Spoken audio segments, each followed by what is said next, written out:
আৰু এগৰাকী আছে কেশৱ কায়ন, তেওঁ স্থান পাইছে আমাৰ এলএন ইনষ্টিটিউটৰ পৰা প্ৰকৃত যুৱ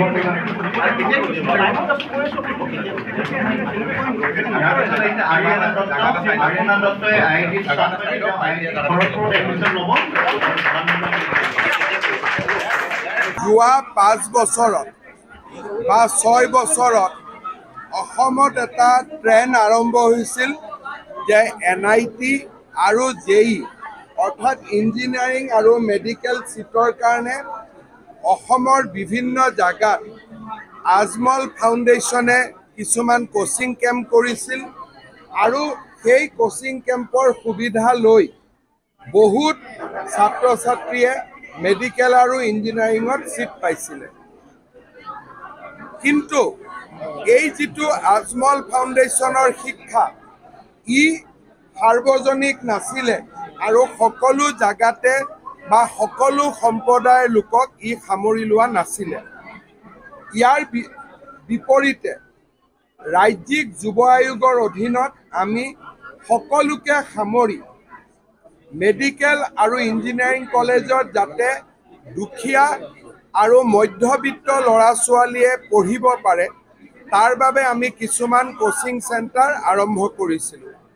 প্ৰথম LN নামৰ ভাৰতৰ বিখ্যাত শৈক্ষিক প্ৰতিষ্ঠানটোৰ লগত লগ লাগি আমি ডিব্ৰুগড়ত 2023 চনত এই কোচিং চেণ্টাৰ ডিব্ৰুগড়ত প্ৰথম আমি আৰম্ভ কৰিছিলোঁ।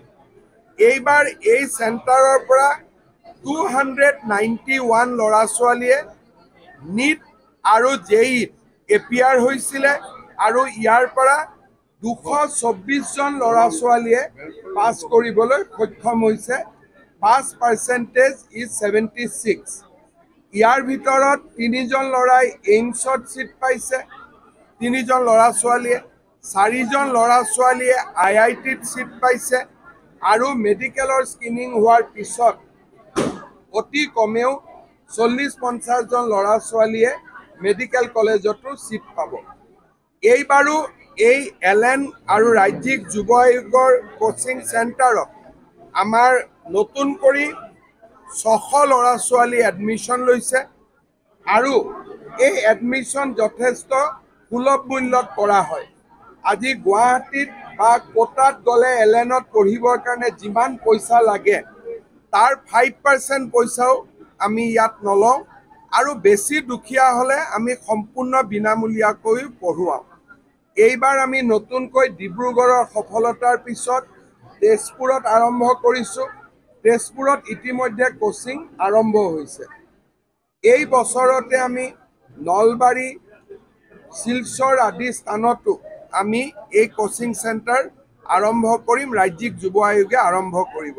ৰাজ্যিক যুৱ আয়োগৰ অধ্যক্ষ তৰংগ গগৈ আৰু তেওঁৰ এণ্টায়াৰ টীমটোক এই সফল প্ৰচেষ্টাৰ বাবে মই ধন্যবাদ জনাইছোঁ আৰু ডিব্ৰুগড়ৰ LN চেণ্টাৰৰ উদ্যোগত বা ৰাজ্যিক যুৱ আয়োগৰ উদ্যোগত যি এটা শৈক্ষিক নৱজাগৰণ আৰম্ভ হৈছে ই যদি আমি এটা পৰ্যায়লৈ লৈ যাব পাৰোঁ অসমৰ ল'ৰা ছোৱালী ভাৰতৰ উন্নত শিক্ষা অনুষ্ঠানবিলাকত এইমছ, IIT, IIM আদিত বহুত আসন পাব বুলি মই বিশ্বাস কৰোঁ। 5 বছৰ লাগিব কিন্তু 5 বছৰত এই আন্দোলনটো আমাৰ সফল হ'ব বুলি মই অনুভৱ কৰোঁ। ডিব্ৰুগড়ত মিনি ছেক্ৰেটেৰিয়েট নহয়, মুখ্যমন্ত্ৰীৰ সচিবালয় হ'ব। মুখ্যমন্ত্ৰীৰ সচিবালয় ছেপ্টেম্বৰৰ 1 তাৰিখৰ ভিতৰত আমি ইয়াতে আৰম্ভ কৰিম। বেলেগ ফাললৈকে নিনিব আৰু কথাটো। আজি ইমান ভাল দিন এটা ইয়াতে থাকক আৰু যদি দুখ লগা কথালৈকে গুচি যাওঁ, কালি হেডলাইনটো দুখ লগা, কালি এতিয়া যদি মই দুখ লগা কথাৰ এটা উত্তৰ দিওঁ অহাকালি দুখীয়া আৰু মধ্যবিত্ত ল'ৰা ছোৱালীবিলাকে এই খবৰটো নাপাব যে LNত পঢ়িব পাৰে। মই আপোনালোকক এইটোৱে ক'লো, এই প্ৰশ্নতে মোক বাহিৰত সোধক মই উত্তৰ দিওঁ, কিন্তু আজি অন্ততঃ এই কথাটো যদি মই ইয়াৰ পৰা কওঁ আচল কথাটোৱে গৈ উত্তৰটো নাপাবগৈ, পেপাৰত ইটো যাব। মই আপোনালোকক ইমান অনুৰোধ কৰাৰ পিছতো কিয় ইনচিষ্ট কৰিছে? মই কৈছোঁ যে একেটাই প্ৰশ্নৰ উত্তৰ মই বাহিৰত দিয়াত মোৰ আপত্তি নাই বুলি মই কৈ আছোঁ নে? ইয়াতে যদি এই নতুন ল'ৰা ছোৱালী, সৰু ল'ৰা ছোৱালীৰ মাজত আমি এটা ভয় লগা কথা আৰম্ভ কৰোঁ, মানুহটো IITত পঢ়িব নাযাব।